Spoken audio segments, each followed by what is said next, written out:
हर पीर से जुमा अपने फेवरेट शो न्यूज़ आई को यूट्यूब पर देखने के लिए डॉन न्यूज़ के ऑफिशियल यूट्यूब चैनल पर आइए, उसको सब्सक्राइब कीजिए और बेल आइकन को प्रेस कीजिए।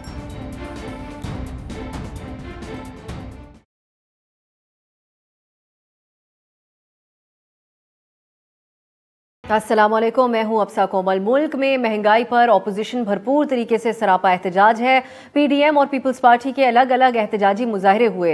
हुकूमत के खिलाफ एहतजाज किया गया। महंगाई पर पीडीएम की कॉल पर नून लीग ने रावलपिंडी से अपने एहतजाज का आगाज किया है। बिलावल भुट्टो की हिदायत पर पीपल्स पार्टी ने भी मुजाहरे किए। महंगाई से जो गरीब अवाम है, मुतवसत तबका है, वो तो मुतासिर हो ही रहे थे, लेकिन अब अगर रिसेंट आप देखें तो जो मिडिल क्लास है उनका गुजारा भी बहुत मुश्किल हो चुका है। जिनकी अच्छी खासी आमदन है वो भी उनके ऊपर भी इसका बहुत ज़्यादा असर हो रहा है। इस महंगाई पर वज़रा के काफ़ी जो मज़ाहिका खेज़ किस्म के बयानात हैं वो तो सामने आते रहते हैं। और अब अली अमीन गंडापुर, शौकत यूसुफजई साहब की अगर बातें हम सुने जो ज़ुबान ज़द-ए-आम हो गई हैं, उनको मजाक में भी उड़ा दिया गया। लेकिन मईशत से मुताल्लिक आला तरीन ओहदेदार गवर्नर स्टेट बैंक ने जो बात की है उसके ऊपर हर जगह इस वक्त तबसरे हो रहे हैं। उन्होंने डॉलर महंगा होने की वजह से ओवरसीज पाकिस्तानियों को फायदा हुआ है। उनकी गुफ्तगू सुनिए, फिर आगे बढ़ते हैं। अगर हमारा एक्सचेंज रेट पिछले कुछ महीनों में 10% भी डिप्रीशिएट हुआ है तो ये $3 बिलियन अजाफी जो हैं ओवरसीज पाकिस्तानियों के खानदान को पहुंच रहे हैं, ये 500 अरब रुपए से भी ज्यादा बनता है, जो कि एडिशनल पैसा उन लोगों को जा रहा है। तो मेरी कहने की मुराद ये है कि हर चीज में, हर पॉलिसी मईशत की, कुछ लोगों को फायदा होता है, कुछ लोगों को फायदा नहीं होता। तो जब आप बात करते हैं कि जिन लोगों को फायदा नहीं होगा, तो जिन लोगों को फायदा हो रहा है उनको हमें नहीं भूलना चाहिए। ये कोई और नहीं कह रहा, खुद गवर्नर स्टेट बैंक कह रहे हैं, जिनके दस्तखत होते हैं नोट के ऊपर। उन्होंने ये बात की। अब ये अगर आप खुद ही इससे अंदाज़ा लगाएं कि क्या जो अवाम महंगाई से तंग है, क्या उनके जख्मों पर नमक पाशी के मुतरादिफ नहीं है ये बयान।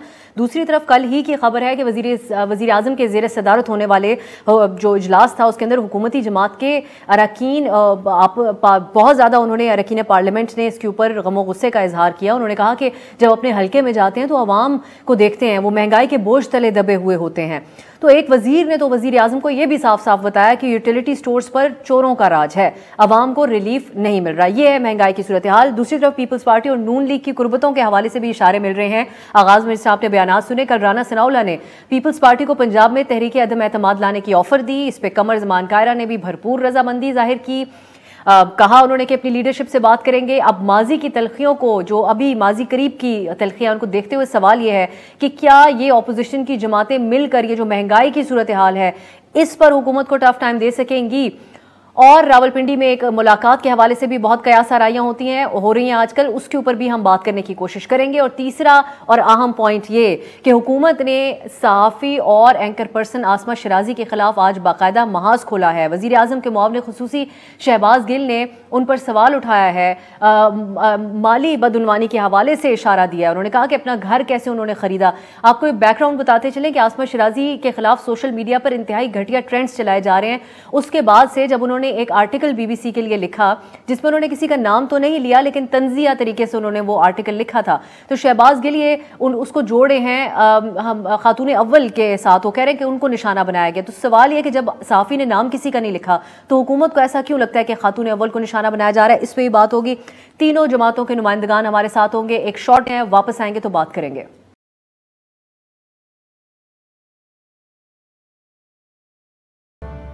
ब्रेक के बाद खुश आमदीद प्रोग्राम में बात होगी। एक तो महंगाई, इस पर ऑपोजिशन सरापा एहतजाज है, फिर ऑपोजिशन में पीपल्स पार्टी और पीडीएम की तरफ से जिस किस्म के बयान आ रहे तो क्या कुर्बतों की तरफ मामला जा रहा है। और तीसरा, आज बाकायदा तौर पे सहाफ़ी आसमा शराजी को निशाना बनाया गया हुकूमत की तरफ से, उसके ऊपर भी हम बात करेंगे। हमारे साथ हैं पीपल्स पार्टी की रहनुमा शहला रज़ा साहिबा, नून लीग के रहनुमा मलिक अहमद खान साहब और तहरीक इंसाफ के रहनुमा अहमद जवाद साहब। आप मरकज़ी सेक्रेटरी इत्तलात हैं पाकिस्तान तहरीक इंसाफ के। बहुत बहुत शुक्रिया आप तीनों का। अहमद जवाद साहब, आगाज़ आपसे करेंगे। हमने गवर्नर साहब की बात सुनी है और वो जो लॉजिक उन्होंने पेश की है, क्या वो बेहतर नहीं थी वो वाली लॉजिक जो कुछ दिन पहले तक आप लोग पेश कर रहे थे कि बैनुल अक़वामी मार्केट में कीमतें बढ़ गई हैं। अब वो ये कह रहे हैं कि रुपए वालों का तो जो भी होता है होता रहे पाकिस्तान में, ओवरसीज वालों को तो डॉलर से फ़ायदा होगा, तो क्या करें वो लोग जिनके पास डॉलर नहीं है, हम जैसे लोग?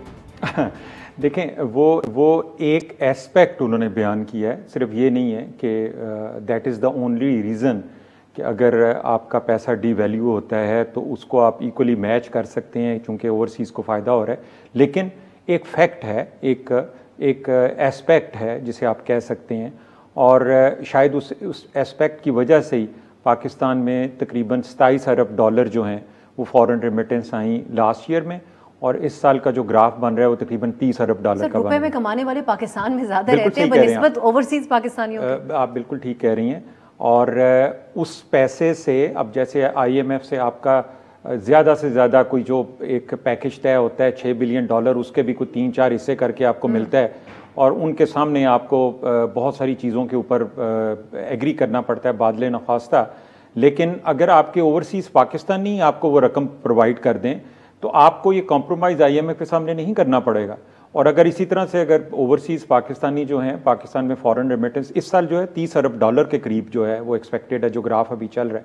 लेकिन जैसे कि मैंने आपसे कहा कि मैं इसको इस तरह से इक्वेट नहीं कर रहा कि चूंकि ओवरसीज़ पाकिस्तानी जो है फॉरेन रेमिटेंस भेज रहे हैं उनको ये फ़ायदा हो रहा है तो ये एक रीज़न है कि हम इसको जस्टिफाई करें। There are number of other things जो कि डिस्कस की जा सकती हैं। जी शैला साहिबा, आप लोग क्यों एहतजाज कर रहे हैं मुल्क भर के अंदर महंगाई पर, जब गवर्नर साहब खुद ये बात कह रहे हैं कि कम से कम ओवरसीज वालों को तो फायदा होगा, तो कुछ तो सेलिब्रेट करने वाली बात है, आप लोग क्यों महंगाई का शोर मचा रहे हैं? अच्छा, बहुत शुक्रिया आपका अफसा। गवर्नर स्टेट बैंक लंदन में तो जवाब नहीं दे सके, वहां से उन्हें दौड़ना पड़ा। लेकिन जब वो यहाँ पे ये बात कर रहे हैं तो 22.5 करोड़ से ज्यादा इस मुल्क की आबादी है, उसमें कितने लाख घराने बाहर होंगे? एक सवाल है ये कि उनके यहाँ से कितने लोग बाहर होंगे और वो किस किस जॉब पर हैं। आया उन्हीं के डॉलर्स की वजह से उनका घर चल रहा है क्या? और क्या कुव्वत खरीद जो है, मतलब आपके पास बाजार में चीज आप खरीद नहीं सकते, ये भी तो आप देखें कि हर चीज की कीमत बढ़ गई है। अब ये कल भी मेरे साथ बैठी हुई एक खातून थी और वो कह रही थी मेरे फैक्ट्स एंड फिगर को कोई झुटला ही नहीं रहा है। मैंने जो बात बताई, भाई आपने कुछ कमरों में बैठ के चीजें तैयार कर ली। मुझे अखबार का हवाला वो दे रही थी, आज का अखबार ये जो है वो कह रहा है पाकिस्तान दुनिया का चौथा महंगा तरीन मुल्क बन गया। उन्होंने ये नहीं देखा था, बस उन्होंने ये खबर देख ली थी कि एक खबर छप गई होगी कि कहीं सिंध में आटा महंगा मिल रहा है, कराची में वो भी, तो वो उन्होंने पकड़ ली थी और उन्होंने कहा कि मेरे फैक्ट्स एंड फिगर सही हैं। अब दूसरी खबर जो वो कह रही थी कल और आज भी ये कहेंगे मेरे भाई, ओहो एक्सपोर्ट बढ़ रही है। एक्सपोर्ट में यकीनन कुछ इजाफा हुआ है, लेकिन आपका पहली जो इस वक्त ये फिस्कल ईयर है, इसका पहले जो 3 महीने, पहले जो 4 महीने, इसमें ही 3 अरब 40 करोड़ डॉलर का खसारा है। और इससे पहले भी जो है पिछले महीने शौकत तरीन साहब ने कहा था और बरहमी का इजहार किया था कि 1 अरब डॉलर की इंपोर्ट कैसे बढ़ गई। और फिर उसके बाद ये बात भी आई थी कि जो मनफी अशारिये हैं, इससे बहुत मनफी मईशत के, इसकी वजह से आम आवाम को बहुत नुकसान पहुंचा है, दोबारा पॉलिसीज बनानी पड़ेंगी। तो जो 3 साल के बाद भी जो है वो पॉलिसीज बनाने पे गौर कर रहे हो, आप उनसे क्या तवक्को कर सकते हैं कि वो हमें कैसे जवाब देंगे? स्टेट बैंक ने तो इससे पहले ये भी कहा था पिछले साल कि जितनी भी पॉलिसीज हैं उससे मिडिल क्लास खत्म हो गई, तमाम लोग गरीब हो गए और मिडिल क्लास को और गरीबों को कोई फायदा नहीं पहुंचा। अब ये कह देंगे एहसास प्रोग्राम। भाई आप खुद सोचें कि आप जो दे रहे हो पैसा वो सपोर्ट प्रोग्राम है जिसका नाम था बेनजीर इनकम सपोर्ट, यानी कि जिनकी कम से कम इनकम है उनको उनकी इनकम में एक सपोर्ट मिल जाए। उस वक्त भी ये पूरा घर चलाने के पैसे नहीं थे। मैं मलिक साहब की तरफ, ये कोई तो मसलहत होगी मलिक साहब के, गवर्नर साहब की सतह से ये बात की गई है। शौकत यूसुफजई साहब ने BRT की पेमेंट से इसको कनेक्ट कर दिया था। अली अमीन साहब का बयान भी हमारे सामने, उन्होंने कहा किसानों को तो फायदा होगा वो आलू महंगा होने से। लेकिन यहाँ आप इकोनॉमी को समझते हैं बहुत बेहतर तरीके से, हुकूमत ओवरसीज पाकिस्तानियों के ऊपर बड़ी मुनहसर रहती है, उनको वोट का भी हक देना चाहती है। तो अब अगर डॉलर 173 रुपीज़ 93 पैसा इसका हो गया है तो फ़ायदा तो होगा इस चीज़ का ओवरसीज़ को। क्यों, क्या आप लोगों को क्या फिक्र है? जी साहब का बहुत शुक्रिया। देखिए, अगर ये अली अमीन या शहबाज गिल या इनके और जो आपने शौकत का नाम लिया, ये लोग अगर ऐसी बातें करें तो फिर कोई वो किसी एक, क्योंकि अहमद साहब जो ये बात कह रहे थे कि बिल्कुल कि एक फैक्टर की बात कर रहे थे, लेकिन अब बेसिकली हमने देखा ये कि पिछले 3 साल में जब से गवर्नमेंट आई है, ये किसी एक नुक्ते को, क्योंकि इकोनॉमी की जब बात होती है तो उसका एंड रिजल्ट ये होता है, हम देखते हैं कि आप ग्रोथ क्या अचीव कर रहे हैं। तो ये यहाँ पे होता था कि देखिए जी, ट्रेड में हमने बैलेंस ऑफ पेमेंट्स, और इसी की बुनियाद पे 6 महीने ड्रम बीट होती रहती थी कि बैलेंस ऑफ पेमेंट्स की बात, अब बाकी सारे फैक्टर्स को बीच में से एक्सक्लूड कर देते थे, माइनस कर देते थे। ये भी नहीं देखते थे कि उस वक्त रीजंस क्या थी और क्या डेवलपमेंट्स थी जिनके लिए एक बहुत बड़ी जो ये डिस्पैरिटी थी वो ड्रॉ हो रही थी, और कौन से मंसूबे थे जो लग रहे थे। लेकिन बहरकैफ वो एक इनकी अपनी मंतिक थी, एक प्रोपोगेशन थी। अब जब आप एक प्रोपोगेटिव रजीम होते हैं, जो बज़ाहिर नज़र आता है कि ऑन ग्राउंड आपके जो मामलात हैं वो डिफरेंट हैं, लेकिन आपके लोग जब आकर कहेंगे तो उसको अपनी सक्सेस स्टोरी के तौर पे बयान करेंगे, तो फिर आपके जो जैसे गवर्नर स्टेट बैंक हैं वो एक हाईली क्वालिफाइड, अपने इस काम के बड़े प्रोफेशनली ट्रेंड, बड़े ज़बरदस्त किस्म के एक्सपर्ट माने जाते हैं। और अगर आके वो भी एक ऐसी बात कहेंगे जैसे जो आपकी मईशत की एक्चुअल पोजीशन है, अब डॉलर के साथ आपका एक बड़ा गहरा ताल्लुक़ है, डॉलर का आपकी महंगाई के साथ ताल्लुक़ है, डॉलर का आपकी बाकी जो जितनी भी आपकी इकनॉमिक पेमेंट्स हैं जिनका ताल्लुक़ आपकी मईशत को सहारा देने के लिए ज़रूरी होता है, उसके साथ आपकी क़ुव्वत ख़रीद कितनी है, डॉलर का इसके साथ भी डायरेक्ट इम्पैक्ट है। तो अगर गवर्नर स्टेट बैंक ये एक फैक्टर गिनवा कर ये कहना चाह रहे थे कि हम कुछ बेहतर कर रहे हैं, तो लेकिन नेट रिज़ल्ट उनकी पॉलिसीज़ का क्या है?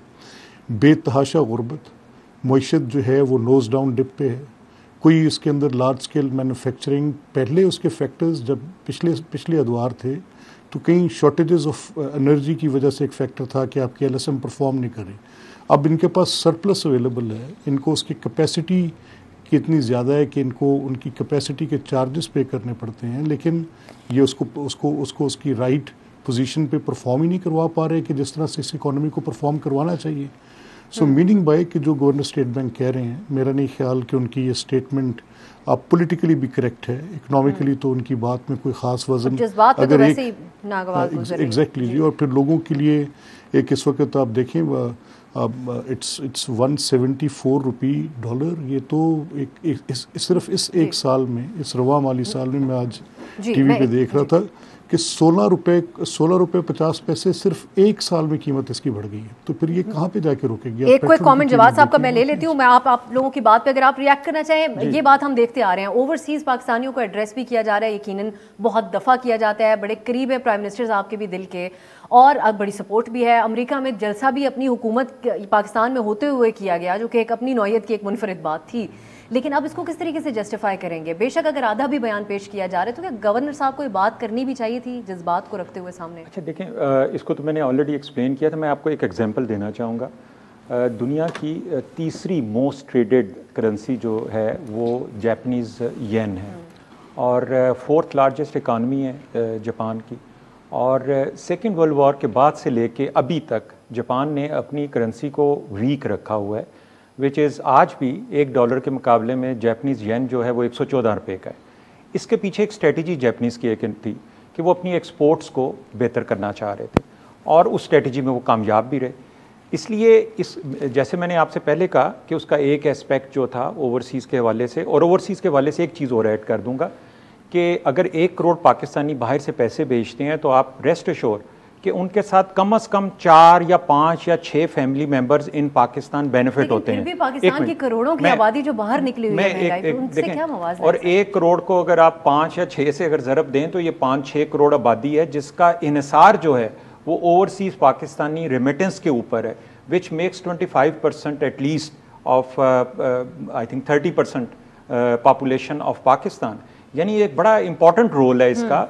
और उन्होंने एक एस्पेक्ट पेश किया है कि जो कि एक brighter side of the story है, और जैसे मैंने आपको भी एक और एस्पेक्ट पेश किया है, उसका ताल्लुक इस चीज़ से है कि कैसे बाज़-औक़ात कुछ ममालिक जो हैं अपनी करेंसी को, अपनी एक्सपोर्ट्स को बेहतर करने के लिए जो है वो वीकर साइड पे रखते हैं। जापान की एग्जांपल आपके सामने है। जापान की और बरतानिया और वेस्ट की हमें बहुत एग्जांपल्स मिलती हैं शैला साहिबा। व्हाई नॉट, सीखना चाहिए सारी दुनिया से। आप लोग ऑपोजिशन क्यों नहीं सीखती पूरी दुनिया से, जापान और वेस्ट से? और प्राइम मिनिस्टर साहब तो बहुत इसके ऊपर बात भी करते हैं, वो कहते हैं वो सबसे ज़्यादा समझते हैं।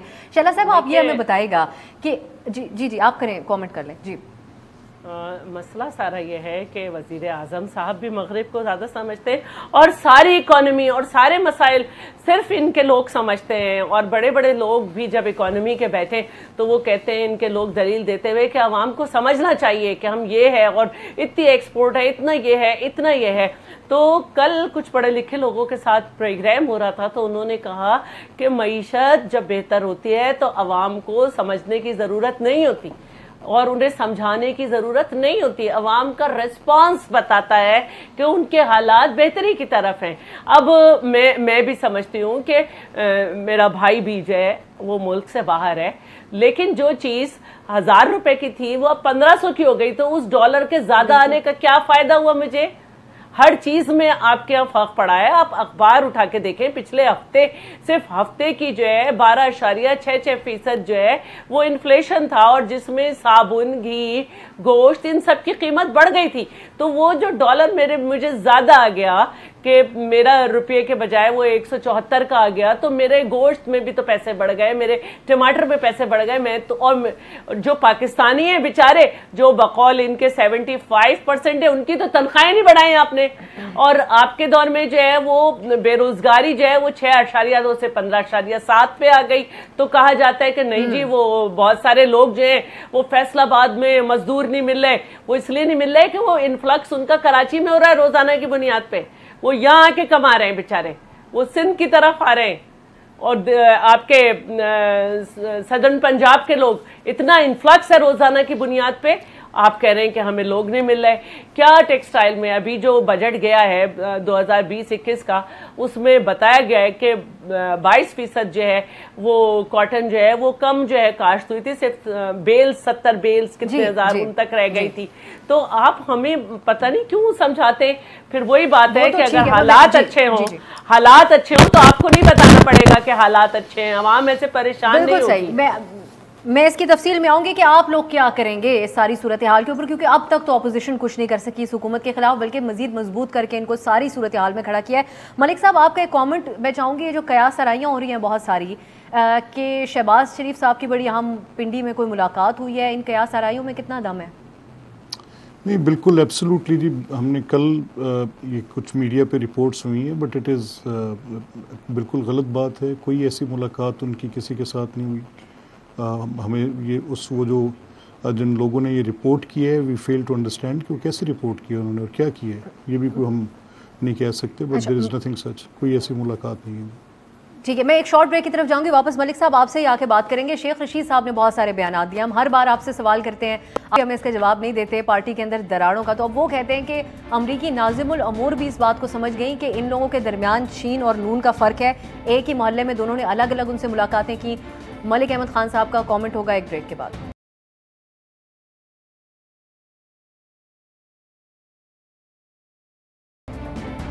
ब्रेक के बाद खुश आमदीद। मलिक साहब, आपसे मैं 2-3 सवालात के जवाब चाहूँगी। एक तो शेख साहब ने भी कह दिया, हम भी आपसे हमेशा पूछते हैं, उन्होंने कहा एक ही मोहल्ले में अमरीकी नाज़िमुल अमूर की मरीम नवाज़ और शहबाज साहब से अलग मुलाकातें, इसी तरफ इशारा है कि शीन और नून अलग है। दूसरा ये भी मैं जानना चाहूँगी कि अदम एतमाद आप और पीपल्स पार्टी के दरमियान इस हद तक रहा, PDM और पीपल्स पार्टी के दरमियान, कि ये कहा गया कल कायरा साहब की तरफ से कि हमें डोमिनेट करने की कोशिश ना की गई ANP को, और हमें तो हम लोग शामिल हो जाएंगे, अदम एतमाद की तहरीक भी आ जाएगी। तो क्या ये श्योरिटी दी जाएगी अब कि उनको डोमिनेट करने की कोशिश नहीं की जाएगी, PDM के अंदर बराबरी का सलूक होगा सबके साथ? अच्छा, जहाँ तक तो शेख रशीद साहब की स्टेटमेंट का ताल्लुक है, वैसे तो normally it merits no comment at all. वो थोड़ी बिल्कुल ऐसी मस्खरों जैसी, उनकी उम्र का आदमी ऐसी बातें करे और फिर इस तरह से वो जो बिल्कुल, और मैं मान नहीं सकता कि वो 6-7 कैबिनेट की पोजीशंस पे रहे हैं, बड़े सीनियर पोजीशंस पे रहे, और उनको नहीं पता कि डिप्लोमेटिक प्रोटोकॉल्स क्या होते हैं। और ये इंगेजमेंट्स नॉर्मली हमारी पॉलिटिकल पार्टीज़ की लीडरशिप्स के साथ उनकी जो इंगेजमेंट्स होती हैं वो हमारी रिक्वेस्ट पे नहीं होती। ये ट्रेडिशनली एक सेटल्ड नॉर्म है डिप्लोमेटिक रिलेशंस की। जब भी कोई लोग चाहे वो कॉल करें, किसी पे वो कर्टसी कॉल करें या कोई जिस तरह से भी करें, तो उनकी इंगेजमेंट्स के ख़ास नॉर्म्स हैं। तो उसमें अगर उन्होंने मरीम नवाज शरीफ साहिबा से या शहबाज साहब के साथ अलग-अलग 2 मुलाकातें की हैं, तो ये उनकी कॉल थी। नीदर के वी सजेस्टेड कि आप इस तरह से मिलें, नंबर 1। दूसरा जो आप कह रही हैं कि पीपल्स पार्टी के साथ, मैं तो इस बात के एडवोकेट हूँ कि पीपल्स पार्टी एक बड़ी सियासी जमात है और कहीं पर भी कहीं ताउन दरकार हो तो आपस में होना चाहिए। पीडीएम के प्लेटफॉर्म पे ना रहने की वजूहात people's party can explain better कि उनकी क्या थी, जस्टिफाइड होंगी नहीं होंगी, ये तो एक आपके पास आप असेस कर सकती हैं। बारहा ये बात मलिक साहब कही है कि डोमिनेट करने की कोशिश करी थी नून लीग, ये उनका मेन शिकवा है एएनपी और पीपल्स पार्टी का। देखिए, ये गालिबन इस बुनियाद से हुआ कि मेरी भी ये सोच थी कि पीपल्स पार्टी की एक सिटिंग गवर्नमेंट है और वो सिटिंग गवर्नमेंट, उनसे ये डिमांड किया जाए कि आप सिटिंग गवर्नमेंट से रिज़ाइन कर जाएं, तो प्रॉब्ली कायरा साहब की बात शायद इसलिए वो समझ रहे हैं कि डोमिनेट किया करने की कुछ बात को वो कह रहे हैं कि गालिबन एक तकाजा था कि हुकूमतों से इस्तीफ़ा दें, तो हुकूमत से इस्तीफ़ा पीडीएम में मौजूद तो सिर्फ एक आ रहा था और वो पीपल्स पार्टी का आ रहा था। तो उनका अपना ये राइट था कि वो कहें कि वो इसको ना तस्लीम करते, ठीक है, ये उनका हक था, लेकिन ये जामिद नहीं होती सियासी पोजीशंस, ये आपकी गुफ्तशनीद होती रहती है, बातचीत होती रहती है। जी शहरा साहबा, अब आप लोगों के दरमियान ट्रस्ट के तो ये मामला थे कि हमने देखा जब अलग हुए तो उसके बाद कभी पीपल्स पार्टी को फेवरेट और सिलेक्टेड कहा जाने लगा बीच में, और कभी आप लोगों की तरफ से उनके ऊपर तनकीद होती रही। तो आप लोगों को क्या इस बात का अंदाजा हो गया है कि पहले आप इकट्ठे होकर कुछ नहीं बिगाड़ सके थे हुकूमत का, तो अब अलग अलग तो कुछ नहीं कर सकते? तहरीक अदम एतमाद के हवाले से क्या बातें हो रही हैं आपकी जमात में? पहली बात ये कि हम एक साथ हों या अलग अलग, इतना तो हमने बिगाड़ लिया कि अब हम बैठे हैं ना बैठे हैं, आप लोग अवाम सब कह रहे हैं कि ये निकम्मे नाहल है, इन्होंने महंगाई कर दी। हमारे जो पीडीएम का अलामिया था सारा, उसमें जो कुछ था उसमें सबसे पहला ही पॉइंट ये था कि अवाम और मुल्क दुश्मन पॉलिसीज़, बढ़ती हुई महंगाई और ये सब, इसके खिलाफ असेंबली के अंदर और असेंबली के बाहर आइन और कानून की हद में रह के मुजाहरे किए जाएंगे। हम अपना नैरेटिव बना चुके हैं, ये साबित है। दूसरी बात ये कि ये कहीं नहीं लिखा कि अगर मुख्तलिफ नज़रियाती अपोजिशन, मुख्तलिफ नज़रियाती पोलिटिकल पार्टीज़ पे अपोजिशन हो तो वो मिल के चले, और ये भी कहीं नहीं लिखा कि हम हुकूमत को गिराएं। हमारा अपोजिशन का काम ये होता है कि हुकूमत जहाँ गलत काम करी और ये हुकूमत मुसलसल कर रही है, उसको आइडेंटिफाई करके असेंबली में और मुख्तलिफ जगह पर उनको सही करें। और आप देख लें कि असेंबली में इनके अपने लोग भी नहीं आते। कल इजलास में भी वज़ीर आज़म साहब का जो अभी आखिरी हुआ है उसमें महंगाई पे बात हुई है और ऑर्डिनेंस के थ्रू चल रही है। अब जहाँ तक दूसरी बात है, तो सबको मालूम है कि डोमिनेट का जो जुमला आया है वो इसलिए आया है कि जो मीटिंग हुई उसमें कहीं जिक्र नहीं था कि लॉन्ग मार्च के साथ इस्तीफे को नथी कर दिया जाएगा, लेकिन हमारे हटने के बाद वो किया गया। बहरहाल ये बड़ों की बातें हैं, बड़े जाने, लेकिन इस वक्त पीपल्स पार्टी तकरीबन पूरे मुल्क में एहतजाज कर चुकी है और कर रही है, और पीडीएम ने भी शुरू कर दिया है। तो अब इन बड़ों और मिलने का कुछ चांसेस हैं साथ मिलके ये एहतजाज करने?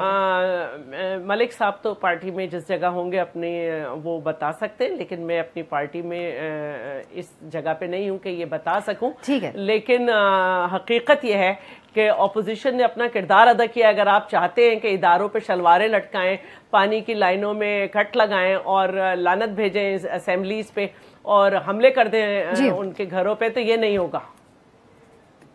सही, ये हम फिर देखते हैं क्योंकि मलिक साहब हमेशा बहुत पॉजिटिव साउंड करते हैं, तो हम देखते हैं आगे क्या सूरत हाल बनती है, क्योंकि आप दोनों तमाम जमातों के दरमियान ट्रस्ट के जो हालात हैं उसको देखते हुए। दूसरा एक और चीज़ भी आप कहती हैं कि हमने हुकूमत को हुआ हमारी चीज़ों से, ये एक अनडिवाइडेड किस्म की राय है तमाम जो लोग ऑब्जर्व करते हैं हालात को, कि हुकूमत को अपोजिशन ने कोई नुकसान नहीं पहुंचाया, हुकूमत ने खुद अपने आप को बहुत ज़्यादा नुकसान पहुंचाया है। जवाद साहब, अब ये वो डिवाइडेड जो अपोजिशन थी वो इकट्ठी होने जा रही है। इस महंगाई और सारी सूरत हाल, खासकर एक तकर्री का भी इशू बीच में आया, सब चीज़ों को मिल मिला के हुकूमत के खिलाफ आप लोग तैयार हैं इसका मुकाबला करने के लिए? और क्या बईद के तहरीक अदम एतमाद नहीं आ जाएगी और बहुत मुश्किल हालात नहीं बन जाएंगे आपकी हुकूमत के लिए? देखें, अपोजिशन का पूरा राइट है, वो इकट्ठे मिलके हुकूमत के ख़िलाफ़ कोई तहरीक लाना चाहते हैं, कोई अदम एतमाद की तहरीक लाना चाहते हैं, सड़कों पे आना चाहते हैं। लेकिन मैं आपको अपनी एक असेसमेंट दे देता हूँ कि देखें, अपोजिशन के अंदर ये स्टेक्स की बात है। पीपल्स पार्टी आज सिंध में हुकूमत उसके पास है, अगर इलेक्शन हो भी जाएँ, अर्ली इलेक्शन हो जाएँ, आप हुकूमत चेंज भी कर लें, तो पीपल्स पार्टी के तो स्टेटस में कोई चेंज नहीं आनी। वो जो है अगर उसको मेंटेन कर लें तो बड़ी बात है। उनके तो स्टेक्स एक सिंध में माइनस कराची बस ये रह गए हैं, पूरे पाकिस्तान में अब पीपल्स पार्टी का तो कोई नामो निशान नहीं है। तो इसलिए पीपल्स पार्टी को अभी ये जो 2 साल हैं वो कहते हैं कि ये 2 साल हम कंटिन्यू क्यों ना करें, बजाय इसके कि हम अपने आप को फिर दोबारा एक इलेक्शन में गुजारें और फिर पता नहीं सिंध हुकूमत भी आती। वो तैयार हैं अदम एतमाद लेके आने। देखें वो आपसे उन्होंने मेरा ख्याल है टॉक शोज में पिछले 1.5 साल में कोई कल उन्होंने कहा है कि अब तो हमारे 2 दर्जन दफा का होगा तो वो तरीके अदम एतमाद लेके आएंगे। लेकिन मैं आपको ये एक असेसमेंट दे रहा हूँ, ये पिछले 1.5 साल में तो मेरी ये असेसमेंट साबित हुई है, आगे देख लेते हैं क्या होता है। बता दें आप खुद ही जवाद साहब, थोड़ा सा गिलगित बल्तिस्तान का भी जिक्र करें जहां आप फेडरल में होते हुए सिंपल मेजॉरिटी नहीं ले सके, और कश्मीर का भी कि हम वहां पर भी हैं और हम कोशिश कर रहे हैं, हम सेलेक्टर्स पे डिपेंड नहीं करते। तो आप हमारी फिक्र न करें कि हमारी चेंज नहीं होगी, हमारी चेंज आ चुकी है। आप लूज उस तरफ आजकल हालात इनके भी बड़े अनसर्टेन है, मुझे ब्रेक की तरफ आप लूज करते जा रहे हैं, जवाब आप कुछ नहीं कहेंगे जा रहे हैं। लेकिन आप बेहतर होता कि आप ये कहते कि हम भी 2 साल में अपनी कारकर्दगी बढ़ा लेंगे। दूसरी बात ये है कि मैं ये समझ रही हूँ डायरेक्शन होगी, अभी तक डिलीवर नहीं है, देखेंगे कब डायरेक्शन नहीं सुनने। अगर आवाम को एक लम्हे का आप रिलीफ नहीं दे सके 3 साल में, तकलीफ ही दी है, तो गा गे गी जो है ना, ये फ्यूचर है भाई। चले जी, इसको यही पे वाइंड अप करते हुए देखते हैं बिल्कुल कि क्या आप देते हैं और हुकूमत का कैसे मुकाबला करती है। एक ब्रेक के बाद बात करेंगे। सहाफ़ी निशाने पर रहते हैं। आज बाकायदा हुकूमत की तरफ से एक प्रेस कॉन्फ्रेंस भी शहबाज गिल ने की है आसमा शराजी साहिबा के खिलाफ। बात करेंगे एक ब्रेक के बाद।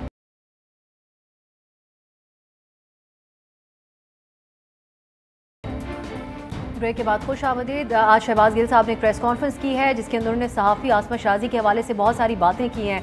उन्होंने कहा कि जो आसमा शराजी साहबा ने BBC उर्दू के लिए एक आर्टिकल लिखा था तंज़िया अंदाज में, उसके ऊपर उन्होंने तनकीद की है। अहमद जवाद साहब, मैं आपसे पूछना चाहूँगी कि आसमा साहिबा ने पूरे आर्टिकल के अंदर तंज़िया तौर पर बात की, इसको क्रिएटिव राइटिंग या इस तरह की एक अंदाज़ आप लोग अरसा दराज से कॉलम पढ़ते आ रहे होंगे। मेरा शिकवा भी है और सवाल भी है कि क्यों एक हुकूमती तर्जुमान ने आके उनको हमारी फर्स्ट लेडी के साथ मंसूब कर दिया कि ये बातें उनके बारे में कही जा रही हैं, जबकि जिन्होंने लिखा उन्होंने नाम भी कहीं नहीं लिया।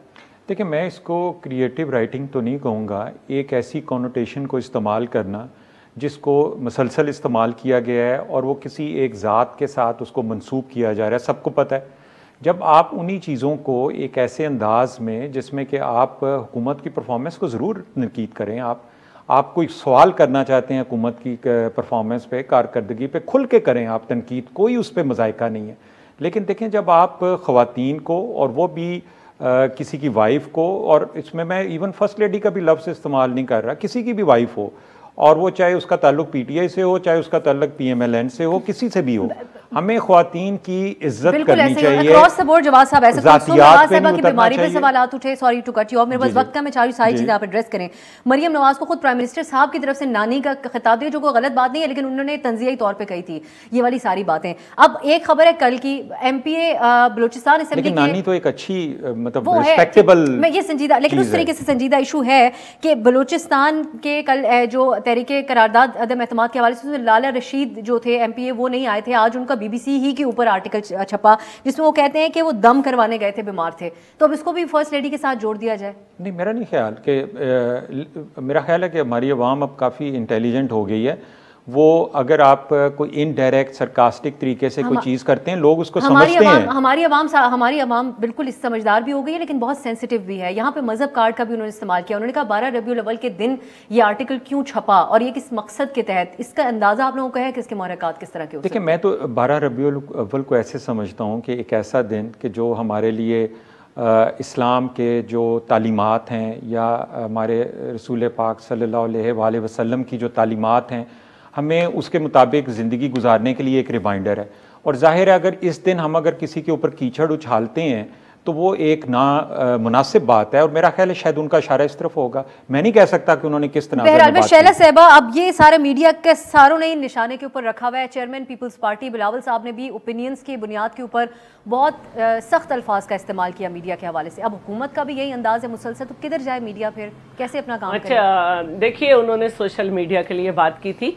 एक खातून ने काफ़ी अरसे पहले बख्तावर और गिलानी साहब के बेटे के हवाले से भी काफ़ी बयानात दिए थे, और मुस्तकिल कर रही थी, तो उन्होंने अपने कहा, बहरहाल अल्फाज का चुनाव अच्छा हो सकता था।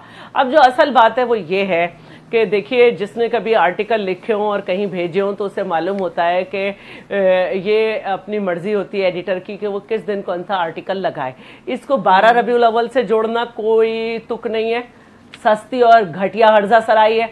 और दूसरी बात जो है वो ये है कि अगर ये बातें हो रही हैं कि कोई कह रहा है कि जादू से मुल्क चल रहा है या दम दरूद से चल रहा है, तो इसमें क्या ऐसी बात है, क्योंकि बहुत सारे जो हैं वो बहुत सारे लोग, चाहे उसमें कंदील हों या मरहुमा या कोई भी हो, वो बहुत कुछ बोल चुकी हैं।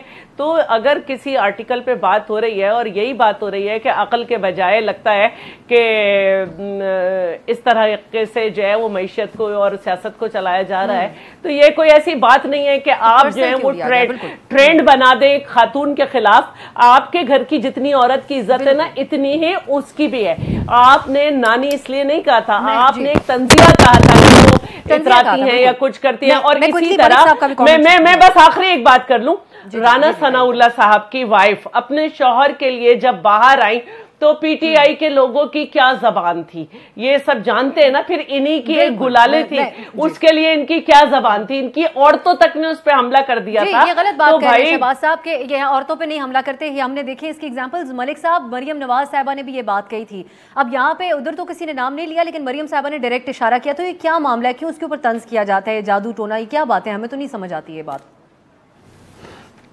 सर देखें, ये मेरा ख्याल ये है कि जिसमें what goes around that comes around, अब मैं इसे एट द बेस्ट अगर टर्म कर सकता हूँ तो ये मेलोडीज ऑफ नफ्स से ज़्यादा मैं क्या कहूँ कि अगर स्टेट क्राफ्ट में एक जर्नलिस्ट हैं, क्रेडिबल है, एक ऑपोजिशन लीडर हैं, वो क्रेडिबल हैं, उनकी एक बड़ी लार्ज फॉलोइंग है, और अगर ये it's a whisper in town और इस तरह की बातें हो रही हैं तो ये बड़ी तशवीशनाक बातें हैं। तो ऐसे जैसे हमें आप 13वीं सदी में वापस भेज रहे हैं कि जहाँ पे कुछ बादशाहों ने, मुझे नहीं पता, आई डोंट नो, मेरे पास कोई ऐसा कोई स्ट्रेट फैक्ट नहीं है, बट ऑब्वियसली ये बात आज वजीर आजम के मशीर प्रेस कॉन्फ्रेंस में आके कर रहे हैं, तो उन्होंने मीनिंगफुल बनाया। बिल्कुल मलिक साहब, मेरे पास वक्त खत्म हो गया है, मार्कता कलामी की आपसे माजरत। मलिक अहमद खान साहब आपका बहुत शुक्रिया, अहमद जवाद साहब आपका भी बहुत शुक्रिया, और शैला रजा साहब आपके वक्त का भी बहुत बहुत शुक्रिया।